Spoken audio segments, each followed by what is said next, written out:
Bonjour,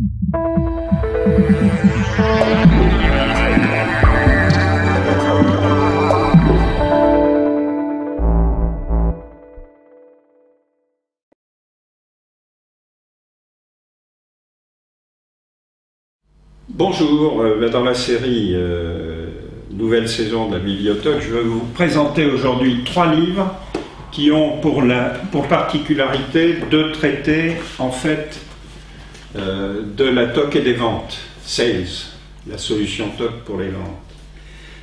Les 2 premiers livres sont des mêmes auteurs, Richard Klappholz et Alex Klarman. Le premier est assez connu, je crois, mais je vous le présente, ça s'appelle The Cash Machine. C'est en gros, sous forme d'un roman, la présentation de la solution TOC pour les ventes dans un environnement où il y a un entonnoir, en quelque sorte, entre la partie large, la prospection, et le bout de l'entonnoir, la réalisation de la vente. C'est comment on détermine quelle est la contrainte dans ce type de système, quelles sont les mesures que l'on peut prendre.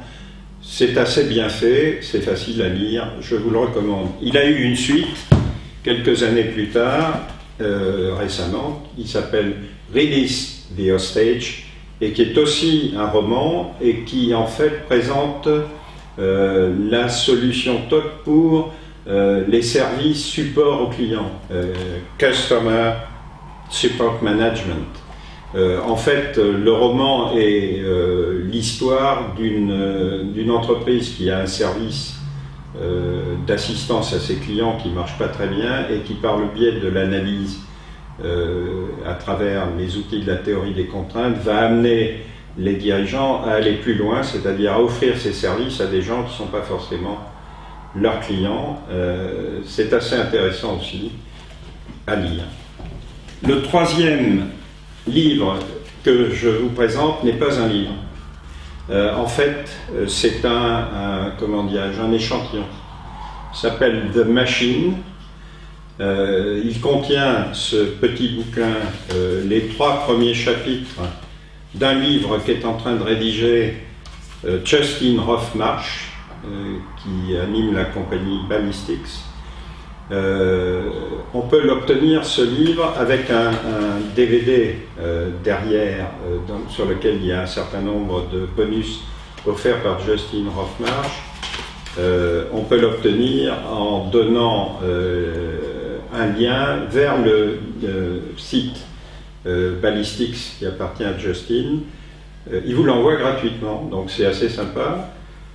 C'est quoi The Machine? C'est le roman qu'a imaginé Justin Hofmarsh pour présenter la solution du Sales Process Reengineering, qui est en fait une solution très intéressante pour casser la contrainte dans les équipes de vente. Tout le monde sait que la contrainte dans les équipes de vente sont les vendeurs. Ils passent seulement, en général, moins de 10% de leur temps à faire de la vente, ce qui est ce pourquoi ils sont les plus qualifiés, et le reste de leur temps, ils le passent dans des activités diverses, support, administratives, de relations publiques, de maintien de la relation avec un client existant. La thèse de Justin, c'est que si on arrive à mettre ses vendeurs à 4 rendez-vous par jour, 5 jours par semaine, et des rendez-vous de prospection, d'opportunités de vente, on a un levier extraordinaire. Il utilise pour ça une notion assez connue, qui est la division du travail. En fait, la force de vente ne fait plus exclusivement que de la vente à des prospects. Le reste est tenu et synchronisé, subordonné, comme dit la théorie des contraintes, à l'exploitation de la contrainte qui est le vendeur, et la prospection, les prises de rendez-vous, les comptes rendus d'après rendez-vous, tout ça est pris en compte par la structure et non plus par le vendeur. C'est un process très intéressant. Justin est quelqu'un qui sait faire du marketing. Si vous pouvez vous procurer The Machine, qui paraîtra probablement en 2012 ou en 2013, il en est, je crois, au troisième chapitre de la partie 2. Il a donc dû écrire une dizaine de chapitres. Il lui en reste encore quelques-uns à écrire. Vous pouvez d'ores et déjà vous intéresser au Sales Process Reengineering, qui est probablement une voie extrêmement intéressante pour traiter des problèmes des forces de vente. À bientôt.